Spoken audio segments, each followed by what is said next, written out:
Good morning, students. Welcome to our chemistry class, class 9th. Chapter we are doing atoms and molecules.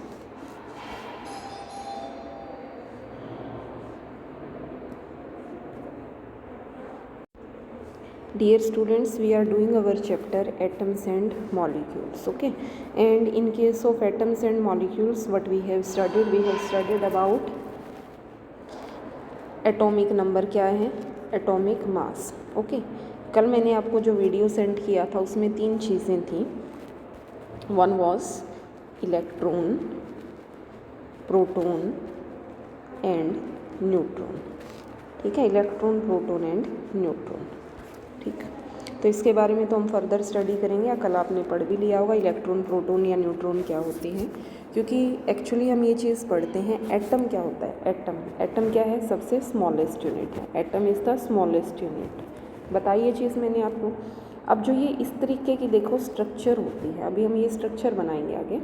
ये structure होती है, this is structure of atom. जहाँ आप क्या देख रहे हो, देखो ये जो सेंटर है बिल्कुल बीच होता है ना, जो उस पर प्रेजेंट होता है पॉजिटिव चार्ज. ठीक है, it has positive charge in the centre. और उसके अराउंड आप ये सर्कल देख रहे हो. जैसे आप देखते हो जितने भी प्लैनेट्स हैं रिवॉल्व करते हैं. ओके, रिवॉल्व करते हैं. अब अर्थ खुद क्या है, अपने ऑर्बिट पर भी रिवॉल्व करती है, सन के अराउंड भी रिवॉल्व कर रही है. तो सेम यहाँ पर है, सेंटर में प्रेजेंट होता है पॉजिटिव चार्ज, उसके चारों तरफ ये मैंने नेगेटिव लगा दिया. ये इलेक्ट्रॉन्स रिवॉल्व करते हैं. क्या रिवॉल्व करते हैं, इलेक्ट्रॉन. और देखो इलेक्ट्रॉन की डिस्कवरी कैसे हुई थी, क्योंकि इलेक्ट्रॉन की जो डिस्कवरी है बहुत ज़्यादा, जो लाइट पार्टिकल हैं, लाइट होती है, अगर लाइट स्ट्राइक करती है किसके साथ, पार्टिकल्स के साथ, तो एक जो डिलीवरी ट्यूब है, क्रूक्स की जो डिलीवरी ट्यूब है, डिस्चार्ज ट्यूब थी, उसमें डिस्कवरी हुई थी, कुछ लाइट आई है और अकॉर्डिंग टू दैट डिस्कवरी हुई इलेक्ट्रॉन्स की. तो फर्दर ये जो है वो हम नेक्स्ट चैप्टर में स्टडी करेंगे किस तरह से इलेक्ट्रॉन्स की डिस्कवरी हुई थी. ठीक है, तो बेसिकली आपको ये याद रखना है, there are 3 main, electron, proton and neutron. Okay, so today we will start how do atoms exist. Atoms किस तरीके से एग्जिस्ट करते हैं. एटम्स ऑफ मोस्ट एलिमेंट्स, बहुत सारे ऐसे एलिमेंट हैं जिनके एटम्स इंडिपेंडेंटली एग्जिस्ट नहीं करते. एटम्स क्या बनाते हैं, मॉलिक्यूल बनाते हैं, आयंस बनाते हैं, और ये एटम्स जुड़कर मैटर की फॉर्मेशन करते हैं. जैसे आप देखते हो हाइड्रोजन अकेला नहीं रहता. हाइड्रोजन एक हाइड्रोजन को और कंबाइन करके हाइड्रोजन H2, जब 2 हाइड्रोजन आपस में कंबाइन करते हैं तो हमने इसको नाम दे दिया हाइड्रोजन मॉलिक्यूल. ठीक है, और इसको हम इजीली क्या है, जब बहुत सारे हाइड्रोजन है या बहुत सारे जो एटम्स हैं वो कंबाइन करते हैं तो हम इनको आसानी से देख सकते हैं, फील कर सकते हैं या टच कर सकते हैं. समझ आई अच्छे से आपको. ठीक है, तो यहाँ देखिए क्वेश्चन आता है, define the atomic mass unit. Atomic mass unit को आपको डिफाइन करना है. ठीक है, एटॉमिक मास यूनिट का मतलब होता है AMU. ठीक है, AMU means we can say the mass of an atom expressed in grams. अगर आप किसी एटम का मास ग्राम्स में एक्सप्रेस कर सकते हो, जैसे अभी आपको मैंने मास लिखवाए हैं, तो ऑक्सीजन का जैसे मास है 16. ठीक है, या तो आप इसको हम लिखते हैं 16 AMU, या हम इसको लिखते हैं 16 ग्राम. ओके, तो it is known as atomic mass unit. Means atom की जो यूनिट होगी जिसमें आप उसका मास एक्सप्रेस करते हो. नेक्स्ट है, why it is not possible to see an atom with naked eyes.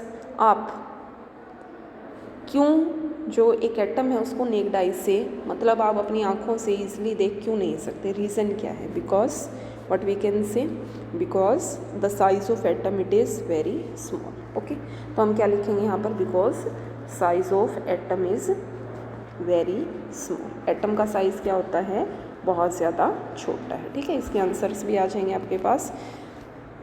जैसे एटॉमिक मास यूनिट अगर आप यहाँ पर बात करते हो तो यहाँ आई भी हुई है. एक्चुअली ये शायद हमने स्टडी नहीं किया फर्स्ट ऑफ ऑल, तो सबसे पहले हम स्टडी करेंगे इसी चीज़ को. 1 मिनट. ठीक है, क्या चीज़ है ये, what is atomic mass unit. तो देखिए स्टूडेंट्स, यहाँ से एक बार एटॉमिक मास यूनिट जो एग्जैक्टली एटॉमिक मास हम यूनिट लेते हैं ना, 1/16 of atom of naturally occurring oxygen as the unit. हम क्या लेते हैं इस चीज़ को, 1 जो साइंटिस्ट है उन्होंने देखा ये लगभग होता है क्या चीज़, 1/16, 1/16 पार्ट। अब 1/16 क्यों लिया, क्योंकि हमें पता है ऑक्सीजन का जो मास होता है टोटल कितना है, 16 है। अब क्यों लिया देखिए इसको, रीज़न क्या है, क्योंकि ऑक्सीजन एक ऐसा, हम कह सकते हैं oxygen is that which react with a number of elements to form compound. जैसे ऑक्सीजन हाइड्रोजन के साथ कंबाइन करता है, ऑक्सीजन नाइट्रोजन के साथ भी कंबाइन करता है। साथ में this atomic mass unit gave masses of most of the element. अगर हमने इसको रेफरेंस ले लिया है, मतलब ऑक्सीजन से अगर हमने कंपेयर किया, तो बहुत सारे जो एलिमेंट्स हैं इनका जो एटॉमिक मास है वो किसके अंदर आ गया है, होल नंबर में। होल नंबर का मतलब ये पॉइंट्स के अंदर नहीं आया है। सो हाउएवर इन 1961 में universally accepted atomic mass unit को लिया गया कार्बन 12, ठीक है। कार्बन 12 का जो आइसोटोप है उसको लिया गया। भाई हमें अगर सभी का एटॉमिक मास मेजर करना है ना, तो हम किसके अनुसार, जैसे आप कंपेयर कर सकते हो, मान लीजिए आपने क्या किया, घर में 1 किलो सामान रख दिया, ठीक है। तो आप 1 किलो सामान देख के ना एक कंपेयर कर सकते हो, भाई जो हम सामान लाए हैं वो 1 किलोग्राम है या 1 किलोग्राम से कम है या 1 किलोग्राम से ज़्यादा है। तो अब जो हमें पढ़ना है, एक atomic mass unit, 1 atomic mass unit, it is a mass unit exactly to 1/12 the mass of atom of 1 carbon.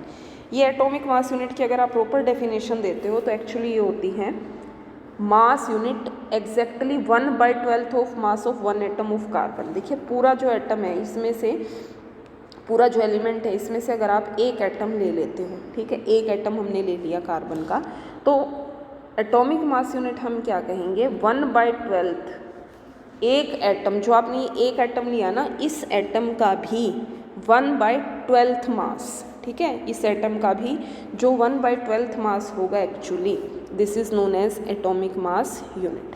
कैसे, देखिए अब मान लीजिए एक फ्रूट सेलर है, उसके पास कोई वेट नहीं है और उसके पास क्या है, वाटरमेलन है। जैसे आप देख रहे हो फर्स्ट पिक्चर के अंदर, ये तरबूज है इसके पास।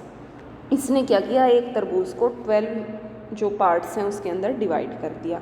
अब एक पार्ट इसने ले लिया, मतलब 12 में से एक पार्ट इसने ले लिया है।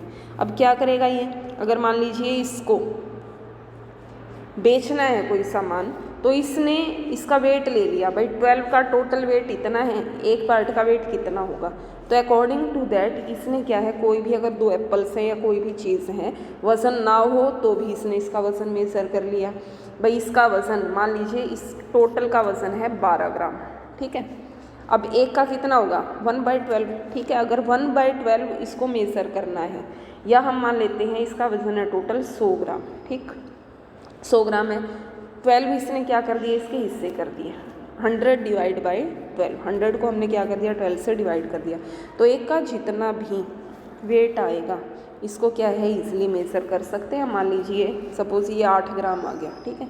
तो 8 ग्राम अगर इसको कोई एप्पल देना है, कुछ भी देना है, तो अगर ये इस वाटरमेलन को एक बैलेंस के अंदर रखता है तो दूसरी साइड में ऑटोमेटिकली कितना ग्राम वेट तुल जाता है, दैट इज़ 8 ग्राम्स।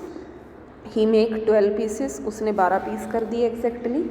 और उसके बाद जो मास आया, अब फ्रूट जो बेचेगा इसको हम एटॉमिक मास यूनिट नहीं कह सकते। अगर एटम को डिवाइड करता है ना, जैसे एटम को डिवाइड कर दिया तो हम उसको कहते हैं एटॉमिक मास यूनिट। अगर फ्रूट को डिवाइड कर दिया तो हम इसको कहेंगे FMU, फ्रूट मास यूनिट कहेंगे इसको, ठीक है।